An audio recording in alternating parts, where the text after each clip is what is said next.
আপনার কি সপ্তাহে 6 দিন অফিস? ঢাকা শহরের জ্যাম, মেল, মিটিং, টার্গেট, বুঝতেই পারছেন লাইফটা এক কথায় গ্যাসে ভাজা তেল হয়ে গেছে। কিন্তু একটা সময় আসে যখন মনটা বলে যে ভাই আর না, একটু শান্তি দরকার, বন্ধুদের নিয়ে একটু হালকা মজা দরকার, একটু খোলা বাতাস আর ক্যারাম বোর্ডের হাড্ডাহাড্ডি লড়াই দরকার। এই জন্যই আমরা সেদিন হুট করে বেরিয়ে পড়লাম 300 ফিট বোটঘাটের দিকে। হ্যাঁ, নামটা শুনে ভয় পাবেন না, কারণ এই বোটঘাটটা ঢাকার খুবই কাছে। অনেকেই তো নীলা মার্কেটটা চিনেন, কিন্তু ওইখানে এখন ভিড় লেগেই থাকে। তাই ভিড় এড়াতে আমরা ঘুরে গেলাম শান্তির স্পটে বোটঘাটে।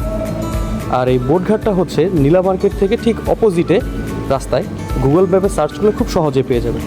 আর আমরা যেই না পৌঁছালাম তখনই সামনে ধোয়া উঠতে থাকা কলিজা সিঙ্গারা আর চিকেন সিঙ্গারা, বলতে বাধা নেই, এইগুলো খেয়েই প্রথম ধাপে মনের শান্তি নামলো। তারপর ক্যারাম বোর্ড শুরু হলো যুদ্ধে। বন্ধু বনাম বন্ধু, হাসি ঠাট্টা বাজি ধরা, 4-5টা গেম খেলেই ক্ষুধায় ঝিম মেরে গেলাম। এইবার দরকার পেটের শান্তি, আর পেটের শান্তি খোঁজার জন্য আমরা চলে আসলাম এই রেস্টুরেন্টটিতে। আর এই রেস্টুরেন্টটার ভিউ এত সুন্দর ছিল যা বলার বাহিরে। একদম টোটালি গ্রিন, রাস্তাটাও খুব সুন্দর, আর একদম নদীর পাশে। আর ভাই বিশ্বাস করেন, এই ভিউ দেখতে দেখতে খাবার খাওয়ার যে মজাটা, সেটা অন্য কোথাও কখনোই পাবেন না।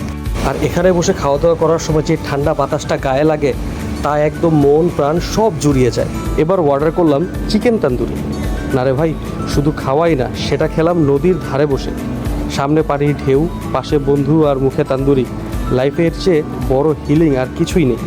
আর সবচেয়ে বড় কথা কি জানেন, এই জায়গাটাতে আপনি অফিসের পরেও আসতে পারেন।